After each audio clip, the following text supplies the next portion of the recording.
Alright, so here we are, 1 week after the Night of Champions pay-per-view, Under the Wire 85, back with you. I said I would be doing this type of segment this week, and here I am.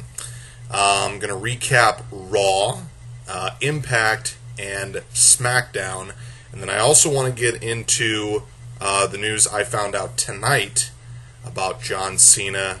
Would be very much appreciating any comments you have, any feedback, anything like that. Again, Under the Wire 85 is where you can find this for my recap of wrestling this week. We started out the night with, or I should say, we started out the week with Raw, the first night after the Night of Champions pay-per-view, which there was the controversial ending to the CM Punk John Cena match. So obviously that was going to dictate the night. AJ Lee comes out in the middle of that after Paul Heyman thanks the ref for making the right call. Anybody who missed it or missed my review, you know that John Cena pinned CM Punk with his shoulders on the mat, which means it ended in a draw, which means CM Punk retained the title. And then the main event of that night was going to be a tag team match between Sheamus and John Cena as a team against CM Punk and Alberto Del Rio. It ended in controversy because CM Punk was counted down 1, 2, 3, with John Cena pinning him, and his foot was on the ropes. So that was the whole thing of Raw. There were a couple other matches. Thank God Wade Barrett's back. Wade Barrett fought Justin Gabriel. I was very excited with that. There was also a rematch for the tag team titles between Kane and Daniel Bryan against Kofi and R-Truth. Kane and Daniel Bryan successfully defended the belts, which means that now any and every tag team can go challenge them. Which, again, the way they're building it is they're just going to throw bodies at them until they just get tired of it, and then they'll just have them implode. I don't know. Raw, storyline-wise, is just getting, I don't want to say stale, because CM Punk and John Cena is not stale.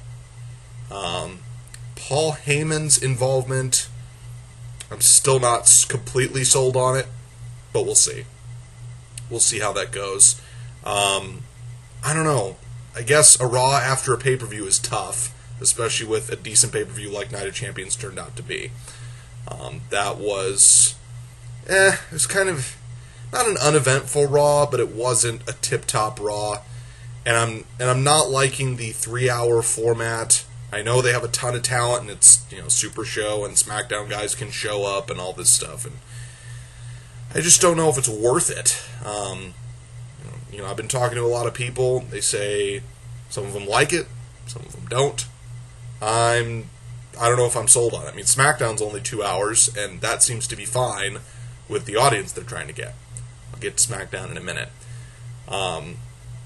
So Raw was but did I really expect a ton after the pay-per-view? I mean, we had a title match and a tag team match with 4 main eventers. I got to see Wade Barrett. Thank God he's back, by the way, if I didn't say that before. Wade Barrett's coming to the top again. Barrett Barrage. Love it.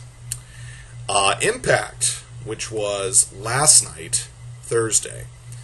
We're now 2 weeks removed from their pay-per-view. And that was... Hold on one second. The results here. Oh, of course it gives me this. Oh, yes, of course, that has to be the headline, doesn't it? Alright, if I float back and forth between this, I'm sorry, I just had to have the results in front of me. So I apologize. So we start off Impact with Shaquille O'Neal, which, if he came back to Impact, I didn't see him. Apparently he was supposed to come back. I don't know why he was there, but he was there. So the previous week, AJ Styles and Chavo Guerrero won their singles matches to get a tag team title shot. So both of them are up for it. AJ Styles and Kurt Angle versus Chavo Guerrero and Hernandez, which they are now officially calling Supermax, even though he's had that nickname forever. 4 very talented guys. Just when AJ Styles is about to put on the Styles Clash, Daniels and Kazarian decide to interject themselves and get the match thrown out. Hulk Hogan comes out and says, you know what, I'm going to make it a triple threat at the pay-per-view. So it's going to be Chavo and Hernandez, AJ Styles and Kurt Angle, both teams challenging Daniels and Kazarian for the belts at Bound for Glory in Phoenix. Do I like this decision? Yes. Does it pan out because of another triple threat that I think they're going to do? Having 2 triple threats on one pay-per-view is a dangerous proposition. So, with that being said, if it turns out that both of them end up on the pay-per-view, they better both damn well deliver. There you go. So, I'm okay with it. Then we had the gut check, which was Evan Markopoulos, like an 18-year-old. And lo and behold, who shows up? A guy that I didn't even think worked for the company anymore, Doug Williams. Thank God he's back. So Doug Williams and Evan Markopoulos, heck of a match. We'll see next week how the guys think about it. Joey Ryan's really the only one that they've been thrilled about, which, for anybody that doesn't think he's already signed, kidding themselves. You are kidding yourselves. Joey Ryan's going to be on there. Markopoulos would be something that would be groundbreaking for TNA to do, and that is to give an 18-year-old a shot. He might be in developmentals for a couple of years, but starting a guy that young, I mean, obviously he's not going to have the charisma of some of the younger guys that they've had in companies before, but apparently he's been wrestling since he's 13. So, good match between him and Douglas Williams. I was pleased. Then we had James Storm come out. Oh, right. James Storm and Bobby Roode just fought each other for a large part of the broadcast, which I'm fine with. It sets up a really entertaining match at Bound for Glory, but they took like 3 commercial breaks. More wrestling, people. More wrestling. Oh, and I'm pretty sure... Oh, Tara called out Christy Hemme for Fight Night, which Miss Tessmacher came out. Maybe the whole Gail Kim thing isn't going to happen. Maybe it is going to be Tara. We'll see. We'll see. And then we had match of the night, by far, and it sets up something in the future. And that is Austin Aries comes out and challenges Bully Ray. Interesting. Now, I knew it was going to happen before the end of the match happened, but they made it pretty well known that this was going to be a decent match. Bully Ray comes out, talks his trash. Austin Aries talks trash with the best of them. They have a really good match, and Bully Ray beats him because Jeff Hardy somehow got involved. And then Bully Ray hits Austin Aries with the chain, and Bully Ray wins. So now Bully Ray lost to Jeff Hardy, but now has a win over Austin Aries. Can you say triple threat? Yes. They're setting up for it. I don't know how they're going to do it. They've got a couple more weeks to figure it out, but mark my words, the main event's going to be a triple threat. Bully Ray's going to be involved somehow, because somehow, like, Bully Ray will have some other match. Maybe he'll have a rematch with Austin Aries, or maybe here you go, Austin Aries and Jeff Hardy as a tag team, and you get Bully Ray and somebody else in another tag team. I don't care who you get. Some other heel in the company. Just have them wrestle. It'd be a good match. And have Bully Ray get the pin on Jeff Hardy. That's how you plan that out. Because then, Austin Aries might lose the title without getting pinned. Work that in somehow. Good Impact. Aces and Eights, again, were involved. Bruce Pritchard and Al Snow were involved with the whole Joey Ryan thing. By the way, they had a package that aired. Of course, they're supposedly live, and the audio and video were totally messed up. Sometimes TNA does things right, and then other times they're still such a second-rate show. SmackDown makes them look silly sometimes. I like Impact. I do. But they had like 5 matches in 2 hours. Come on, people. Okay. SmackDown, which I just watched, actually. I'm not going to go over some of the matches because some of them were just pointless. Let's see here. No, none of that. None of that. Oh, why the heck am I all the way at the end? Oh, I guess that is the case. So, Antonio Cesaro broke up with Oksana tonight after Oksana cost him a victory against Santino Marella. Rematch. Yeah, Zack Ryder's going to be irrelevant again for a while, unfortunately. Edge came back, which was nice. Of course, repping the fact that he's on Haven again, which he's got short hair, and now he's acting on a show on the Sci-Fi Network. Sad that he had to retire. It is. It really is. Daniel Bryan and Kane, that saga continued. We had Kane face Damian Sandow, who, the wine glass thing with the mic is just, it's just funny. Kane faces Damian Sandow, who looks like a stiff, he looks like a bigger, more stiff in the ring version of Rick the Model Martel. It's a cross between that and Triple H's Blue Blood gimmick, and it's just, maybe he'll grow on me, but right now he looks really, really stiff. I digress. We had Sheamus and Randy Orton against Alberto Del Rio and Dolph Ziggler. Good back and forth. It's going to be a short match because it's SmackDown. Just when you think Ziggler's going to use the briefcase to smash in Sheamus' head, Sheamus gives him the brogue kick. 1, 2, 3, Orton and Sheamus win the match. Daniel Bryan had a singles match against Cody Rhodes. By the way, Sandow beat Kane because Daniel Bryan interfered. And then Cody Rhodes beat Daniel Bryan after Kane interfered. And then they had a tag match with Kane and Daniel Bryan against the team of Sandow and Rhodes, in which Kane and Daniel Bryan, they didn't win the match, they just started beating everybody with chairs, the Usos, the Primetime Players, and Justin Gabriel and Tyson Kidd, they look like they're about to run on a track. They're in, like, track shirts. What the hell is that? Anyway, they beat all of them up. So who knows who's going to get the next title shot.